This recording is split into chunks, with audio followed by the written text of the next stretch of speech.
Are you trying to apply for a charity job? And do you know what a recruiter looks for in a CV? And how could you impress them and get shortlisted? To answer all these questions, we have invited here an HR manager for charities. Adèle Bird, an entire life dedicated to recruiting the best talents that can make a difference in the world. That means your job has impacted thousands of lives between employees and beneficiaries. And we're so proud to have you on board at 9 to Alive. Thank you for coming. Thank you. Glad to be here. So what charity do you work for and what's great about what you do? The charity I work for is Leonard Cheshire, and we make a difference to people with disabilities. We provide social care and all sorts of things to enable people with disabilities to live the life they choose, whatever that may be, whether they want to go and study at university, whether they want to volunteer, whether they want to get a job, whether they want to do sporting activities, whatever they want to do, we're there to help them be able to do it. Wow. So you spent the majority of your life in recruiting in the charity sector. Is there any application that impressed you and why? The applications, I would say, that most impress me are the ones that have really thought about the organisation they're applying for and the job they're applying for, so that have adjusted that introductory statement on their CV. Very easy to edit. Would you say that volunteering is a must or is just a preferable thing to have on a CV?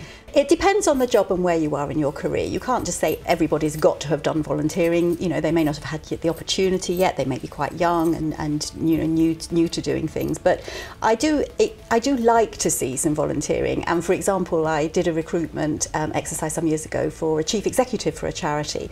And I give people the benefit of the doubt if they're used to writing a commercial CV and they don't think about putting other things on that. And there was one candidate I clearly remember whose CV was just like that, and I interviewed him. He was in, I think, his late 40s, early 50s, and was now thinking about a career in the charity sector and applying for this role. And I said, so tell me, what have you done as a volunteer? And he couldn't think of anything. So I thought, I'll prompt him. He must have been a governor of his children's school. He'd got children or helped out with scouting or something like that along the way.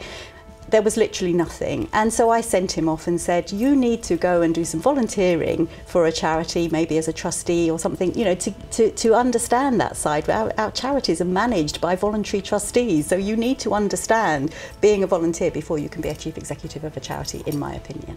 And why should people coming from the private sector apply for a role in a charity? Because you can change the world. Yes, that's what I love to hear. I think 68% of millennials want to have a job that changes the world. 80% want to work for an organisation that they agree with the values for. So this is the sector for them to join if they want that. And in your experience, what is the most common misconception people have about careers in the sector? That you don't get paid, that it's just all about volunteers. Unbelievable. You know, people tend to connect charity sector with volunteering, which of course is a huge part of what the sector does, but it's not only about that. We have 6,000 volunteers in our organisation. Wow. We also have 6,000 paid staff in our organisation. Wow. Paid staff. So we're talking about salaries. Wow, that's so important to hear. Adèle, what do you remember of the CV that impressed you the most? That is succinct, it's to the point.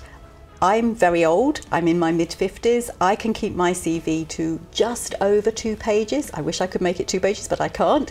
But people should not send CVs that are longer than 2 or maximum 3 pages and that don't repeat what is on their job description. I do not want to see a list of their responsibilities in their current role, because they could be useless at it.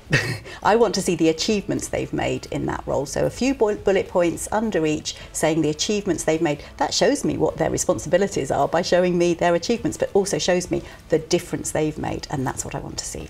What advice would you give to those who'd like to move from corporate to charity?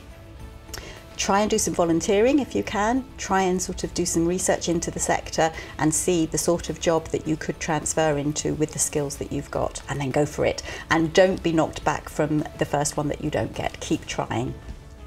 And what's the recruitment process like in a charity? What do you tend to focus more on? We really want to look at the values of people and that they match the charity and the organisation. So sometimes it's about transferable skills or about the skills that can be taught rather than seeking those. I heard a story recently of an individual who was given work experience in a charity that was working in a care home that involved cooking. He had never cooked in his life, he didn't know how to, but the charity saw something in him that they felt he had the caring skills for the role. So they took him, they taught him how to cook, but his interaction with the residents there was something you couldn't teach, and that's what they got him for. And he's won awards now for being a great support carer in an organisation. So it's seeing the person, their values and their motivation and their commitment, the skills you can teach. Which I believe this is quite easy in person when you have the person in an interview, because you can test it and you can feel it. But how could people bring more of themselves into a CV? How could they communicate their personal mission and their values in an application? I think by demonstrating the things beyond their work. So as well as the achievements in their job, what do they do outside work? That can give you clues. So if they do volunteer, if they've shown an interest, if they've maybe, volunteered at a football club for children in the area, that shows they're great at interacting with other people and have patience and time to give, make time to give to others. So what they do as their hobbies can give quite a lot of insight, actually. If their hobby is photography, for instance, they're probably good at, knowing the legalities of what pictures you can show and take and what pictures you can't, attention to detail to get the image right and things like that. So you can read into people's hobbies different things about their skills that they can bring. Adèle, so from what you're saying, it sounds to me that a CV for a charity should be slightly different from a CV written for the private sector. Could you summarize the 3 must-haves on a CV for a charity job?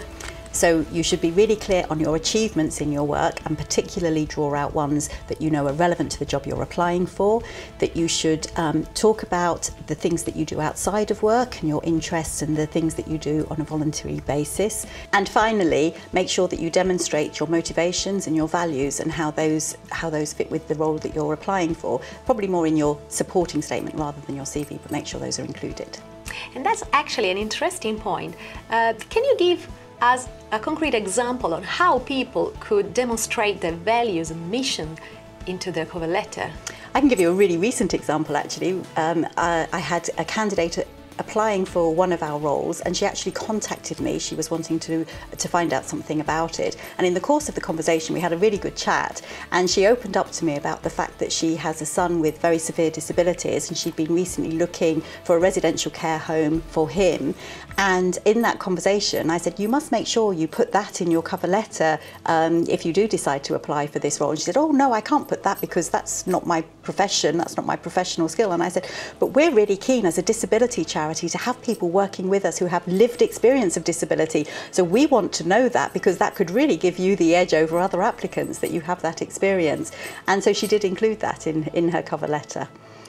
In your experience, have you noticed a higher number of people moving from corporate to charity in the past few years? And how come? I think, yes, there is an increase. I think because charities increasingly need more skills and they can't recruit in ever-decreasing circles, so they have to look from outside. And I think because people in the commercial sector are looking and saying, actually, perhaps I've been lining shareholders' pockets for a long time, I want to do something that makes a difference, and they're then purposely looking at this sector for that point. Adèle, your top tip to nail the application for a charity? Have done your homework, have researched the charity, researched the role, and make sure you really know and feel that you're the best person for the job, and you get that across in your application. And Adèle, what tends to impress you in an interview? People that demonstrate their passion and enthusiasm for the job and the organisation. People who ask good questions and who are prepared, are on time and well presented. It is an interview after all. And can you give us an example of a good question for a candidate to ask? Ooh, that's quite tricky. I think one of the things that's good for them to ask is, what are the priorities they're looking for the candidate to focus on in the first few months? What are they really wanting the candidate to deliver? But also maybe to ask about their induction process. What will you do to ensure that I really get to know and understand your organisation and what it's doing, and visit the work and see what the answer is they give you on that. Wow, this is a very good example. Thank you so much, Adèle. This wealth of information will certainly help our audience land their dream job in non-profit. And I'm so grateful for that. I hope it does. Thank you. Thank you for being with us. And you, if you want to have more information on how to nail your application and interview, check out the CharityJob blog. Thank you for watching and see you in the next 9 to Alive episode. Good luck and goodbye.